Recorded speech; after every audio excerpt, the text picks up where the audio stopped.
Lots of farmers have a side hustle, but here's one who's turned his farm into a YouTube sensation. We meet the millennial farmer. It must be fun to visit and go around different places and see there's a lot of similarities in American agriculture, Midwest agriculture, but there's also different things, and I'm sure you visit a show like this, you maybe see some things you haven't seen before too.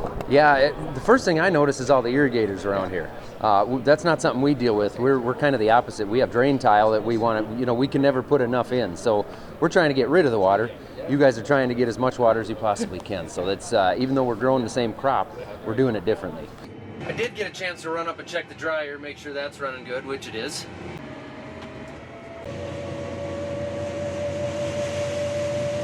You're doing something really cool, and I've got some friends who are YouTubers that we have this ability now that if you do an interesting stuff, you can kind of put it out there, and if there's an audience that wants to hear about it and learn about it, they'll find you. I mean, that's really neat, isn't it? Yeah, it is, for sure. I mean, I started my channel just to try to relate to people about agriculture and what's really going on the family farms.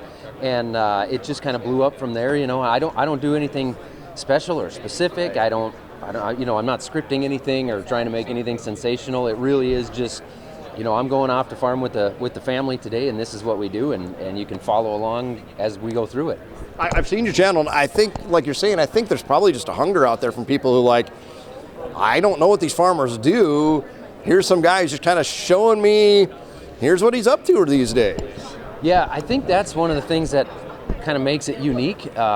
People can drive down the interstate and they can see the combines going, but they don't really understand what's behind that operation to make that whole thing tick, and what it's like inside the cab, and what the organizing is that's going on behind the scenes, really. And so with my channel, I try and take them, I guess, behind the curtain and be able to really see what's going on. I bet you get some interesting feedback, because I'm sure you hear from some folks in ag, but you probably also hear from some urban folks, probably people even internationally, who are like, I had no idea this is what you're doing, and you probably take some of it for granted, just like, this is just what we do. I didn't think anybody would even think this was interesting. Yeah, for sure. I get a lot of comments from people that are from Australia, South Africa, Europe, Sweden, a lot of places all around the world, and get a lot of comments from people that have nothing to do with farming. They've never been involved in agriculture. They have no idea why, but they stumbled across the channel and they just can't get enough of it.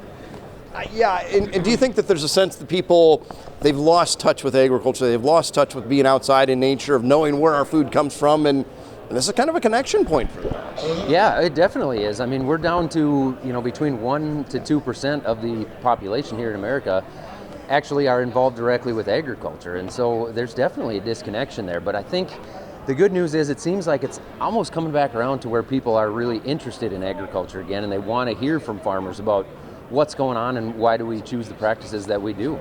Now you've probably gotten enough of a following, you probably have companies reaching out to you, and you've got to work with, it almost becomes more of a chore or a business, but do you still find it fun doing it then too? Yeah, it's definitely, it's become a job, but it's a very unique thing that I'm able to do, and it's been an incredible opportunity, and I've been able to meet some really cool people and have some fun experiences, and all the way down to, coming to the farm show here in Kearney, so it's been a lot of fun.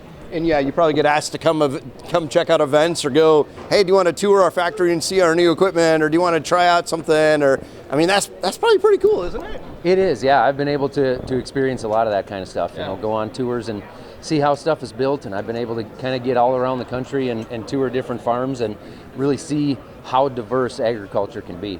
I was just going to say that you probably get to see just the diversity of American agriculture that, in the Midwest, we're kind of used to corn, soybeans, some livestock, but you don't have to go very far in different directions to see there's some differences, but there's still commonalities, and I think anybody who works the land probably can swap stories with each other. Yeah, definitely. I've been up through the Central Valley of California, and I've been in South Texas and South Florida and seen how all those vegetable farms work, and like you say, it's agriculture, but it's so much different than what we're doing with corn and soybeans and the row crop farms in the upper Midwest that I know so well. So it's been really cool to be able to take those opportunities and bring them to my viewers, to show them a side of agriculture that I can't show on my farm day to day. Awesome. So people want to, if they probably know who you are. If they don't know your channel, how can they find you then? The best thing to do is go to YouTube and find me, Millennial Farmer. I'm also on Facebook and Instagram, so I'm on just about everything other than Snapchat right now. There you go. And as we close tonight, we want to say thank you Thank you to those who work the land, producing food, fuel, and fiber for the world, and all of those in related industries who make it happen. And thank you for all of those who've stood by us for more than a decade, bringing this show to you each and every Sunday night. And we'll see you back here again next time as we see how agriculture makes Nebraska grow.